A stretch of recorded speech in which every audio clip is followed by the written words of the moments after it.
Luis and I watched a movie the other night called Orgasmo by Trey Parker and Matt Stone. Roger Ebert, a movie critic that I really like, doesn't like it or didn't like it. It's old and also he's no longer with us. But I thought that Orgasmo was actually quite funny and I'd watch it again. I liked it so much. It made me think about the way that some people have been talking about The Fault in Our Stars. Not just the movie but also the book. I wanted to talk a little bit about how it's okay to not like things. It's okay to like things. It's okay to disagree about things like books or movies. It's okay to disagree about anything. And you should be allowed to share your opinion, whether it's on a website or in a video blog or whatever. You should be allowed to share your opinion without everybody rushing in to attack you. If you feel a certain way, that's fine, but you can't force someone else to feel the same way. Like, for example, people disagree with the kiss in the Anne Frank house. It's probably a spoiler. I'll put spoilers up on top just in case. They think that it's not in good taste, they think it's random, and things like that. And I disagree. I actually really like that scene. It's probably my favorite scene in the book, as I've said before. But I wouldn't tell someone, no, you're wrong for thinking this, because you're allowed to have beliefs, you're allowed to have opinions, and when you step on somebody else for having their beliefs, that's when, problems arise. I love the Nerdfighter community, and I don't like what I'm seeing, how some people who say that they're Nerdfighters are attacking other people who are also Nerdfighters, or just people who happen to have read John Green's book and seen the movie and liked it or disliked it.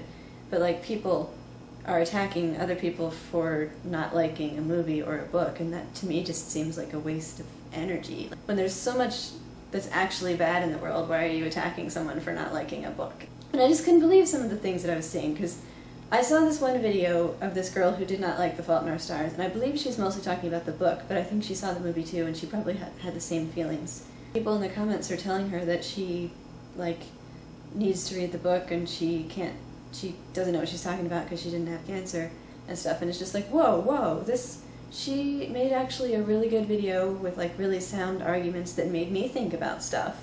And I love John Green and I love his books, but she did have some good points and it did make me think about stuff. Even though I still love his books, you can still think and be like, well, yeah, she's kind of right, without turning it into a whole big argument. And I don't know why we have to be so ugly to each other when we disagree. If I had the chance to meet Roger Ebert after seeing Orgasmo, which is never going to happen, but if I had the chance to meet Roger Ebert after seeing Orgasmo or any other movie that he didn't like that I liked, because he disliked a lot of things that I liked. And it's okay, he was still my favorite movie reviewer. I still really, I paid attention to his opinion, and his opinions were valid to me even if I disagreed. I would just say to him, thank you for your opinion, explain why you didn't like it, just so I can see your perspective, because then maybe that'll make my perspective a little bit more, well-rounded or whatever. Because there's nothing wrong with a dissenting opinion, because it'll help you confirm your own feelings about things, and also maybe think about the things that are maybe a little problematic about the way that you feel. When we saw the Fault in Our Stars movie, I liked it, but I didn't like it as much as I wanted to like it. It was not as great as John Green kind of made it seem like it would be, and maybe he thought it was wonderful because he was just relieved that it was, it was a good adaptation. They followed the book really well, but I kind of felt like it was a little bit too TV movie-ish, and I'm probably going to get hate for that, but it didn't really feel as amazing as it could have been, and I'm okay with that. It's fine. The movie's not bad, and if you really love it, that's fine. In the Nerdfighter community, we talk a lot about how we Nerdfighters are unashamedly enthusiastic about the things that they love, but you're allowed to be unashamedly enthusiastic about the things that you hate and want to share the things that, the things that got to you or the things that you disliked, without people jumping down your throat, because you can't like everything. Not everyone's going to like everything that you like.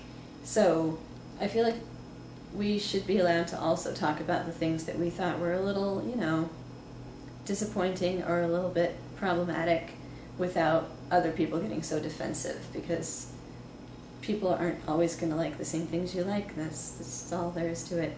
I hope you like the lighting in this video. I decided to use a lamp that we have in our bedroom that we never use for anything, and it looks much lighter in here. I look a lot less crazy, although now there's a creepy shadow behind me. I maybe will see you tomorrow for the 4th of July, but I can't promise anything, but I can keep my fingers crossed.